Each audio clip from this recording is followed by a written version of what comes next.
اچھا ایوب صاحب، ایک کانسیپٹ ہے اسلام میں ہمارے میں کہ ایک مسلمان دوسرے کو اگر کافر کہتا ہے تو جس کو کافر کہا جاتا ہے اگر وہ کافر نہیں ہوتا ان فیکٹ تو جو کہنے والا ہے کفر اس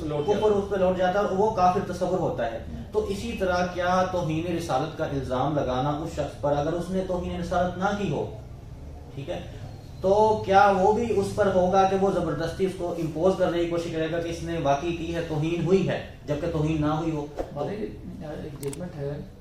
اس میں سپریم کورٹ نے ہیلڈ کیا یہ کہ انٹرپریٹیشن جو ہے امام ابن تیمیہ کے حوالے سے انہوں نے اس کو کوٹ کیا، اور بخاری شریف کی حدیث بھی ججمنٹ میں کوٹ کی ہے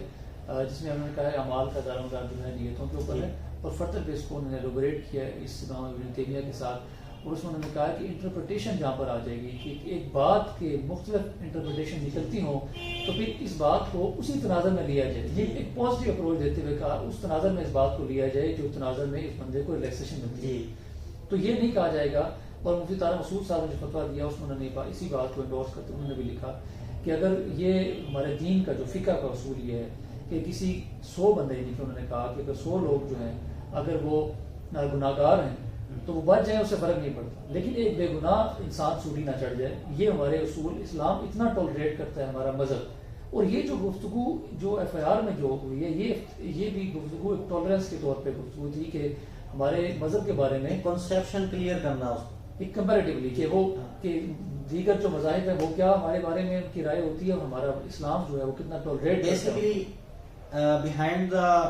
ورڈز جو ہے مقصد تو یہ تھا، تعریف کی جا رہی تھی ہمارے مذہب کی. دیکھیں ہمارے مذہب میں کس قدر ٹالرنس ہے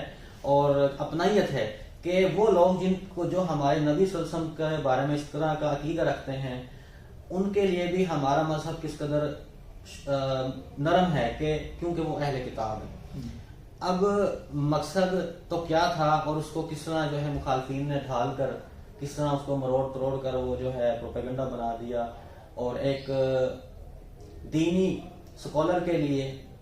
آزمائش بنا دی. تو یہ کس قدر ظلم ہے میں سوچتا ہوں. تو میں تو اس چیز کو بہت وقت کے ساتھ ساتھ جب اس طرح کے واقعات ہوتے ہیں تو تبدیلیاں آتی ہیں. ماضی میں آپ دیکھیں جتنے انقلاب آئے ہیں ان انقلاب کی ان کے پیچھے بیک گراؤنڈ جو ہے نا کافی ساری ایفرٹس ہیں، ڈفرینٹ اپروچز ہیں جس پہ کام ہوتے ہوتے ہوئے ڈیولپمنٹس ہوئی.